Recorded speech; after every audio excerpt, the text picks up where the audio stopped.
officials are ready. The players are ready. Skypark Podcast. Undisputed number one attraction, the pound for pound superstar. Vivre basket, il faut penser basket. It's over! Unbelievable!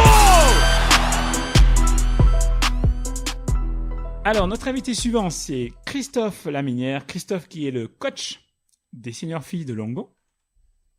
Les seniors filles de Longon qui évoluent en Régional 3 et qui se débrouillent pas mal du tout dans ce début de saison. Elles ont eu malheureusement une pénalité qui les met à la 5e place. Sur le premier match, je crois. Ouais, on dirait. Mais en réalité, au niveau des résultats, elles sont pas mal du tout parce qu'elles n'ont perdu que 3 matchs. On va l'appeler tout de suite Christophe. Il va nous parler un petit peu de son effectif et également du club de Longon. Parce que moi, personnellement, je connais pas grand-chose du club de Longon. Si, c'est loin. Hein. C'est loin. Bordeaux. C'est loin. Allô ? Allô ? Salut Christophe, c'est Ablaï. Oui, bonjour. Ça va bien ? Ça va ? Bon, Christophe, je suis avec Jordan Gonzalez, le co-animateur de l'émission. Salut Christophe. Oui. Bonjour. Donc Christophe, bonjour, bienvenue. on te remercie d'avoir accepté notre invitation. Et Il n'y a pas de souci. on voulait t'avoir en ligne parce que donc tu es le coach des seniors filles 1 de Longon, que vous vous débrouillez pas mal du tout cette année, que vous avez joué un énorme derby de R3 là contre Gradignan. Et aussi parce qu'on connaît pas trop le club de Longon, donc on espérait que tu puisses nous en parler aussi et qu'on puisse faire le point sur tous ces sujets. Est-ce que avant tout ça, tu peux nous parler de toi ? Quel est ton cursus et depuis quand tu es à Longon ? Alors moi, mon cursus, j'ai fait 5 ans moi je suis landais, donc moi j'ai été 5 ans avec des garçons ça s'entend un petit peu. vers chez moi, à Saint-Justin. Après, je suis parti 3 ans au club de Saint-Sevé. Après, j'ai fait 2 autres clubs dans les Landes et là, ça fait 2 ans que je suis à Longon. Voilà. D'accord. Alors raconte-nous, quand tu reprends l'équipe de Longon, vous étiez en département à ce moment-là, non ?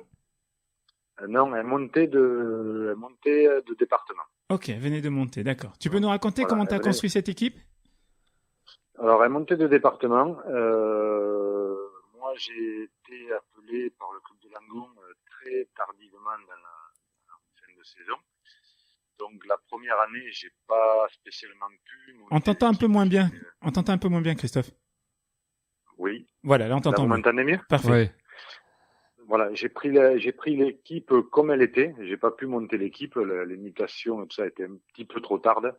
Donc, j'ai pris l'équipe comme elle était. Mais bon, elle était quand même assez complète et assez homogène. Donc, le seul truc qui me faisait peur, c'est qu'elle sortait de département et je connaissais un petit peu le niveau département et Gironde. Et vu la poule comme annoncé, j'ai dit ça va être très dur. Et en fin de compte, ça s'est très bien passé la première année. Et cette année, on a pu plus ou moins construire l'équipe un petit peu en recrutant 1 ou 2 filles. Et malheureusement, il y a eu pas mal de blessures à l'intersaison. Et donc, ça a été un petit peu compliqué en début de saison. Et là, ça commence à peine à rentrer dans l'ordre, on va dire. D'accord. Avant que tu nous parles plus précisément de votre saison, tu peux nous parler un petit peu du club de Longon ?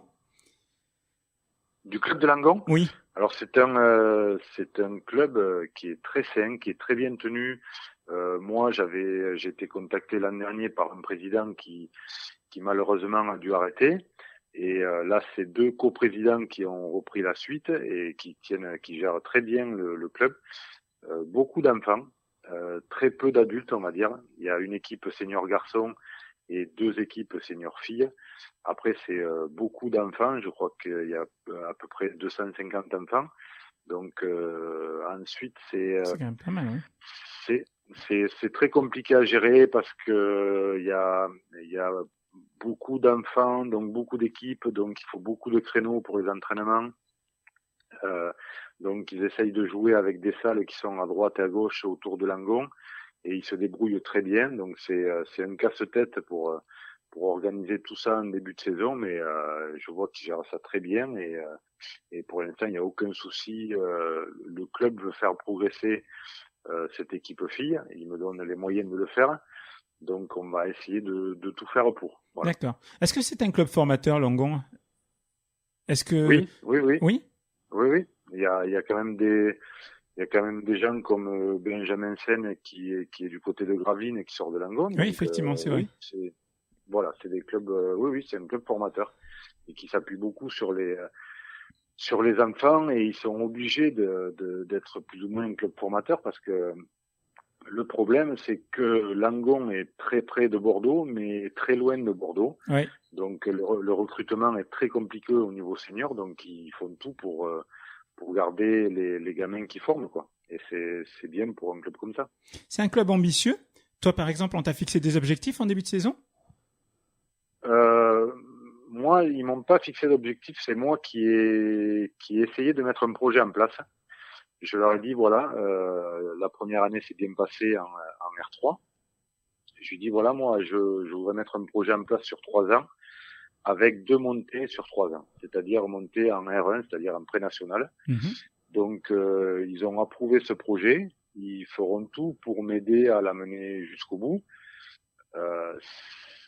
On peut peut-être faire une montée déjà cette année. Si malheureusement on n'avait pas eu les 2 points de pénalité en début de saison, on serait 2e. Tu peux nous en parler justement de ce point de pénalité? Qu'est-ce qui s'est passé? Alors, qu'est-ce qui s'est passé? C'est qu'il y a une licence qui a été faite pour une cadette qui devait venir compléter mon effectif. Tous les papiers ont été envoyés au comité de Gironde. Le comité de Gironde nous a validé la licence, mais a oublié d'envoyer tout le dossier à la Ligue. Moi, quand j'ai fait mon premier match de championnat, j'avais la licence de ma gamine en question. J'ai des arbitres, dont un qui siffle en National 2, m'a validé toutes les licences.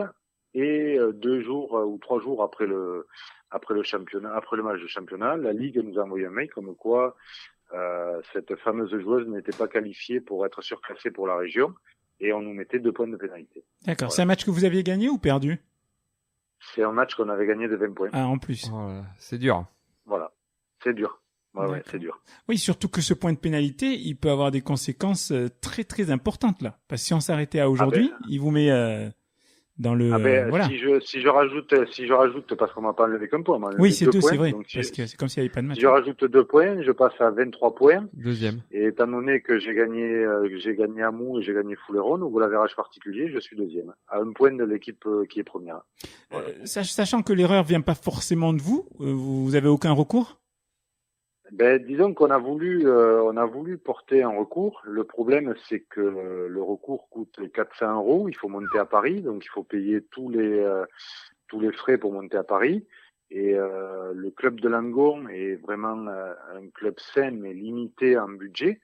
Et 400 €, c'est 400 €. Donc moi j'ai dit, écoutez, vu le règlement actuel, je lui dis, normalement, on doit pouvoir rentrer dans les 4 premiers avec les points de pénalité. Je lui dis, on va pas faire appel. Sauf que il y a 8 jours, on nous a appris que le règlement allait changer et que normalement, il y aurait plus que les 2 premières qui montaient. Voilà. Donc, ils se permettent en plus de changer un règlement à cette journée de la fin. Ouais, ça, c'est toujours terrible, ça, les changements de règlement en cours de saison. Voilà. Enfin. Donc, ça fait beaucoup de choses qui nous tombent dessus, mais bon, à chaque match qu'on gagnera, on se rapprochera un peu plus de la 2e place et on se battra jusqu'à la dernière journée. Voilà. En tout cas, bon, toi, t'as l'air très ambitieux. Le projet de mener l'équipe en pré-nat d'ici 2 ans, c'est ça, tu nous disais? Ouais. C'est un projet ambitieux. Tu nous disais tout à l'heure qu'effectivement, Langon était un peu écarté de Bordeaux et que c'était pas simple de gérer le recrutement. Comment tu comptes t'y prendre si l'année prochaine, dans un monde idéal, par exemple, vous êtes déjà en R2? Déjà plus tu montes de niveau, plus tu arrives à attirer les joueuses entre guillemets. Et après il y a des joueuses, on a fait des matchs amicaux contre certaines joueuses qui sont pas mal, qui peut-être voudraient changer. Après, l'avantage que j'ai quand même plus de 5 ou 6 filles qui sont sur Bordeaux, donc je peux proposer aux filles de faire du covoiturage. C'est le coup de les amener sur Langon. Voilà, Langon n'est pas trop reconnu pour l'instant niveau basket. alors qu'il y a des années de ça, ils avaient une équipe garçon très haute en National 3 et une équipe fille en pré-national. Et il faut arriver à reconstruire tout ça. Et évidemment, il faudra que des joueuses nous fassent confiance. Et comme cette année, une Marion Barroso nous a fait confiance et est venue rejoindre l'effectif. Et elle arrive de Talence. Et voilà. Et donc, c'est des coups comme ça qu'il faut qu'on arrive à faire. Comment ça se passe justement avec Marion? Parce que c'est une joueuse que je connais parce qu'elle a déjà participé au Sky Park, qui est un événement qu'on organise au mois de mai chaque année. Et je trouve que c'est une bonne joueuse, mais qui a pas toujours conscience de ses qualités et qui peut parfois se sous-estimer. Je sais pas ce que t'en penses. Tout à fait. Comment ça se passe avec elle? Tout à fait. Ça se passe très bien. Après, elle est en manque de confiance, elle est en manque de repères parce qu'elle a arrêté de jouer pendant un an. Donc c'est un petit peu compliqué pour elle. Elle arrive dans un nouveau groupe.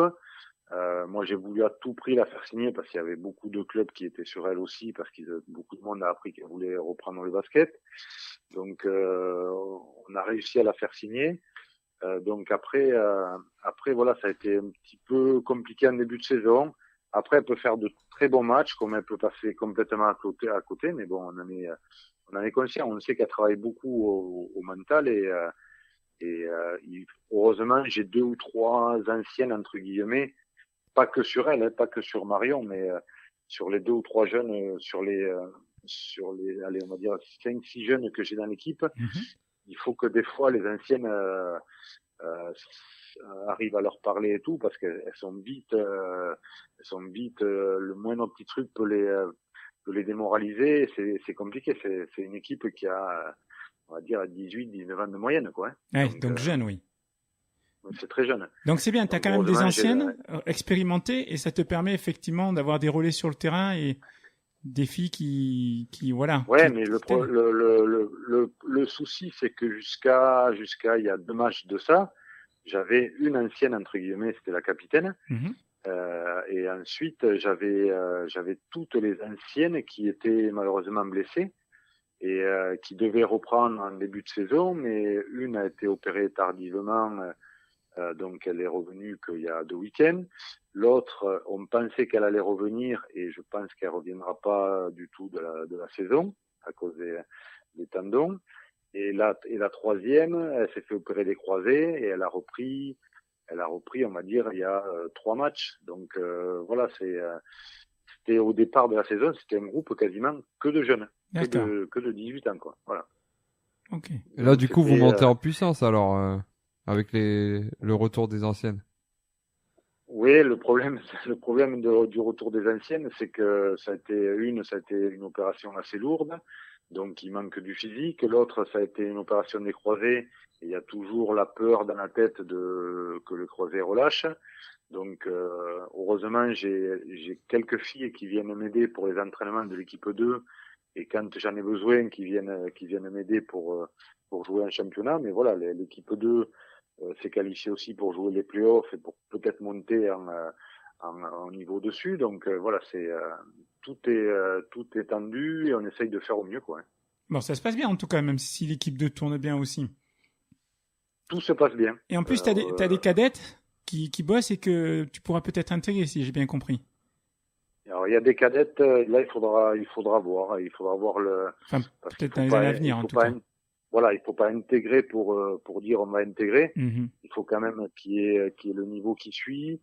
Il y a un groupe de cadettes qui joue la région cette année, donc on va les suivre, on va voir comment ça se passe. Et de toute façon, d'après ce que j'ai compris, une réunion va être prévue assez vite pour commencer à déjà anticiper la saison prochaine. Malgré qu'on ne saura pas avant la fin, je pense, si on monte ou si on monte pas, mais on veut déjà anticiper pour soit recruter, soit pour voir avec les cadettes, soit voilà, trouver les meilleures options qui puissent arriver. Est-ce que tu peux nous dire c'est quoi la marque de fabrique, l'empreinte Laminière dans ton coaching? Est-ce que tu es un coach offensif, défensif? Est-ce que il y a une particularité dans ton coaching? Disons que moi, partout où je suis passé, j'essaye de m'adapter aux équipes que j'ai. À Saint-Sevé, j'avais beaucoup d'anciennes et qui shootait pas mal, donc c'était plutôt défensif et après c'était du jeu posé. Là, j'ai quand même du groupe jeune, donc on essaye de jouer beaucoup sur des presses tout-terrain et de vite prendre des rebonds et de jouer de la contre-attaque. Plus du jeu intérieur, parce qu'à la base, moi, quand j'étais joueur, j'étais intérieur, donc j'aime bien le jeu intérieur. Après, moi, j'essaye de m'adapter à l'équipe. Si j'ai une équipe qui a beaucoup de shooters extérieurs, eh bien, on trouvera des systèmes de l'extérieur. Là, en ce moment, c'est vrai que mes trois grandes me font du gros boulot à l'intérieur pour l'instant, et ça libère un petit peu les espaces pour les ailières, mais on n'a pas spécialement trop de réussite sur les ailières, donc voilà, on essaye de travailler comme on peut, surtout que j'ai deux meneuses qui sont très jeunes aussi, qui ont 17 et 19 ans, donc il faut savoir gérer une équipe. Elle le gère pas trop mal, j'ai pas à me plaindre de mes deux petites meneuses. Donc c'est des responsabilités qu'elles ont sur la tête, parce que quand je leur demande d'accélérer ou de ralentir, c'est sur elles que je gueule, donc c'est pas mal. Avec toutes ces jeunes, faire ce qu'on fait, c'est pas mal. Honnêtement, c'est bien. Et j'ai vu les résultats, vous avez gagné le derby contre Gradignan ce week-end. Ça s'est passé comment? Oui. Ça s'est passé que ça a été un petit peu compliqué au départ. Christophe, excuse-moi Christophe. Juste pour remettre un petit peu du contexte pour ceux qui vont nous écouter, Gradignan, c'est une équipe que vous avez joué au match aller, qui vous a battu après prolongation. Oui. Et non. C'est pas après prolongation? Après prolongation. Non, elle nous a battu d'un point sur une énorme faute d'arbitrage. Et là, c'est pareil, c'est un point qui peut me faire très mal. D'accord. Et sur la deuxième journée, me faire avoir sur une énorme erreur comme ça. Tu peux nous raconter, c'était quoi l'erreur? Ah ben l'erreur, c'est que je mène de 2 points. Gradignan a un lancer franc, elle le met. Donc je prends temps mort pour ramener mes filles dans la moitié de terrain de Gradignan. Il reste 21 secondes à jouer, donc moi je sais que je peux aller jusqu'au bout du chrono, puisque c'est 24 secondes. Oui. Donc il reste 21 secondes à jouer. Donc je dis à mes filles, surtout, même s'il faut faire du main à main, sachant que ça avait été un match très compliqué, je leur ai dit on prend pas de risque, même s'il faut faire du main à main, mais on se garde le ballon pendant 21 secondes. Sauf que l'arbitre, quand il a donné le ballon à ma joueuse qui faisait la remise en jeu, aussitôt qu'elle a fait la remise, il a annoncé 14. Voilà. Pourquoi? On ne sait pas. Quand moi, aussitôt, j'ai voulu arrêter le match, aussitôt, il m'a dit vous avez qu'à prendre vos règles. Il m'en a mis, entre guillemets, un petit peu plein la tête. Et comme je vous dis, le club de Langon est très bien, mais avec des moyens légers. J'ai pas osé porter réclamation pour payer 180 €. Et mon président m'a dit t'aurais dû le faire parce que t'avais gain de cause, et j'étais sûr que j'avais gain de cause. Mais c'est un point qui peut nous faire du mal aussi. Donc ce match retour nous faisait vite envie de prendre notre revanche sans vouloir leur mettre 40 points. Mais c'était montrer qu'on avait fait une erreur là-bas, quoi, et qu'on n'aurait pas dû faire cette erreur. Après, je dis pas qu'il y avait que l'erreur d'arbitrage, qu'on aurait dû peut-être gagner autrement. J'avais pas tout mon effectif ce jour-là non plus, donc voilà. Mais c'est des matchs qui font mal. En tout cas, du coup, ça vous a donné une motivation supplémentaire. Et du coup, il y avait ce match retour à jouer. Comment t'as préparé ton équipe, toi, avant le match? La semaine d'avant, qu'est-ce que tu leur disais? Moi, de toute façon, je leur mets pas spécialement de pression. Elles savent que tous les matchs sont importants. À chaque fois qu'on gagnera un match, comme j'ai dit tout à l'heure, on se rapprochera de la deuxième place. On sait qu'il faut être très vigilant parce qu'on peut faire des erreurs qui nous coûtent cher, comme l'an dernier où c'est qu'on avait mis 40 points à l'équipe de Black, on a mis 40 points chez nous et on a été perdre chez elle parce qu'on y est arrivé entre guillemets la fleur au fusil. Et donc j'essaye de les canaliser sur ça, où c'est qu'à chaque fois c'est un nouveau match. Et qu'à chaque fois, il faut les prendre au sérieux, que ce soit l'équipe qui est première ou l'équipe qui est dernière, parce qu'on n'aura pas le droit à l'erreur. Ça, c'est sûr. Donc voilà, on essaye de faire venir un maximum de monde quand on joue chez nous, et pour encourager ces petites jeunes qui en ont besoin. Et on verra où c'est que ça nous mènera. J'espère le plus haut possible. Gradignan, elle te faisait peur avant le match? Si Gradignan me faisait peur? Oui. Non. Honnêtement, non. Tu savais que vous étiez supérieur si vous jouez à votre niveau. Voilà, je savais que normalement ça pouvait passer. Il y a des déplacements qui me font plus peur que Gradignan me faisait peur, ça c'est sûr. Pourtant, Gradignan fait une bonne saison aussi. Gradignan fait une bonne saison, mais Gradignan est très compliqué à jouer parce que, alors autant là, au match retour, ils nous ont fait un petit peu de défense individuelle, mais chez elle, quand on y était, ça a été 40 minutes de zone et une zone très fermée. Ouais. Et si vous commencez pas à marquer des paniers extérieurs, eh bien c'est compliqué d'aller en mettre à l'intérieur. Et je pense que chez elle, c'est une équipe déjà qui embête tout le monde. À l'extérieur, un peu moins. Mais là, on va le voir. Hein, il va falloir qu'elle se déplace chez pas mal de gros. Donc, on va voir qu'est-ce qu'elles ont vraiment. Mais chez elles, je sais qu'elles sont embêtantes à jouer. Ouais. D'accord. Là, vous allez partir à Naverenx pour le prochain match. C'est une équipe que vous avez atomisée au match aller 70-39. Est-ce que malgré tout, tu as des craintes? Paradoxalement, c'est un des déplacements qui me fait le plus peur. D'accord. Tu as peur du relâchement? Pas du relâchement, mais tout le contexte autour. Il va faire très froid. Ouais. La salle est, je vais pas dire. Pourrie, elle est pourrie. Moi, je le dis. Oui. Je la connais, la salle. Voilà, on peut dire ça. Elles vont avoir un esprit de revanche. On va avoir 2h30 de route. Voilà, c'est tout le contexte autour. C'est pas mon équipe qui me fait peur. C'est tout le contexte autour qui me fait peur. Ouais, ça peut sentir les non-matchs, ça. Voilà. Quand il fait froid. On peut très vite passer à côté et puis on s'en relève pas parce que comme j'ai dit, on a des très jeunes dans l'équipe et le moindre petit truc peut leur foutre une pète à la tête et puis on s'en relève pas. Ouais, donc il faut tout le temps être derrière, il faut pas les lâcher quoi. Voilà. Prudence. Qu'est-ce qu'on peut vous souhaiter pour la fin de saison, Christophe? Ben honnêtement, si je finis deuxième, on peut se rappeler et faire ça sera bien. Et j'espère qu'on la fera parce que j'espère finir deuxième. Voilà. Ah, ce serait beau avec finir deuxième avec la pénalité, ce serait beau. Ça serait joli. Ça honnêtement, serait si on arrive à le faire. Après, ça dépend pas que de nous, ça dépend d'autres résultats aussi. Mais tant que nous on gagnera, nous on avancera vers la deuxième place. Après, les autres, la moindre erreur qu'ils feront, ils nous auront dessus. Donc, à nous de pas faire d'erreur non plus. Voilà. On reçoit quasiment tous les gros chez nous, donc il faut battre tous les gros.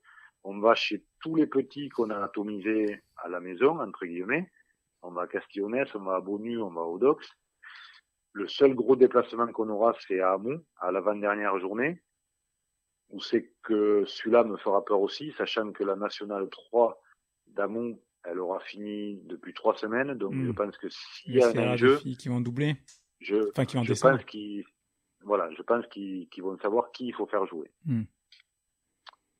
D'accord. Donc on verra bien. Bon, en tout cas, on espère que ça va bien se passer. Pour l'instant, c'est nickel. Il reste quand même beaucoup de matchs, donc bon, faudra pas faiblir. J'ai une question très importante, Christophe. Est-ce que à Longon, depuis, vous avez chauffé la salle maintenant? Vous avez acheté un chauffage?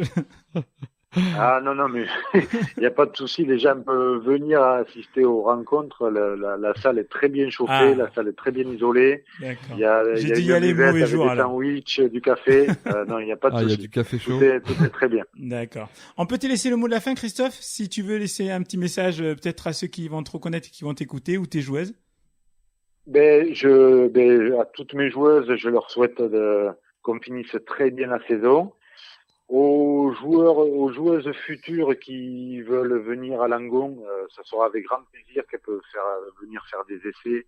On les accueillera avec grand plaisir. C'est un club comme un autre. Vous êtes même plus chaleureux que d'autres, du moins que moi j'ai fait. Donc honnêtement, c'est très convivial, sans prise de tête. Et puis ça, je voulais le dire, je remercie les dirigeants de me laisser travailler comme je veux travailler, parce qu'il n'y a aucune pression. La preuve, puisque l'an dernier, voilà, on a fini milieu de tableau. Moi, j'ai présenté mon projet, ils m'ont suivi dans mon projet, donc je les remercie beaucoup pour ça. Aucune pression sur les coachs, aucune pression sur les filles. Tu peux donner leur nom d'ailleurs aux deux présidents? Comment? Tu peux donner leur nom d'ailleurs au président et au coprésident? Alors là, les noms, là vous me prenez. Ah, t'as que les prénoms. Alors, T'as que les prénoms. Marianne et Christophe Andral. Voilà. D'accord. Non, parce que moi j'ai l'habitude de les appeler par leur prénom. Pas de souci. Donc c'est Marianne et Christophe Andral. Voilà. Les deux On coprésidents. leur passe le bonjour. Bon, en tout cas, Voilà. ils ont raison de te moi laisser bosser comme tu veux parce que t'es un excellent VRP pour Langon. Je crois que Jordan, l'année prochaine, il va aller à Langon. Ouais, j'hésite. Hein. Jordan, il C'est adore. combien le péage? Et ils cherchent des garçons aussi, il n'y a pas de souci. Bon. On va y réfléchir, surtout Jordan. On te trop remercie vieux. beaucoup, Christophe, d'être Ben, merci intervenu à dans vous. l'émission. Merci à vous. On vous Merci, souhaite une Christophe. bonne fin de saison et On va plein de suivre bonnes la fin de choses. saison. Merci beaucoup à vous. Merci. Bonne Au revoir. soirée. Merci. Bonne Au soirée. revoir. Ah, ce serait une belle revanche. Hein. Ah C'est- oui.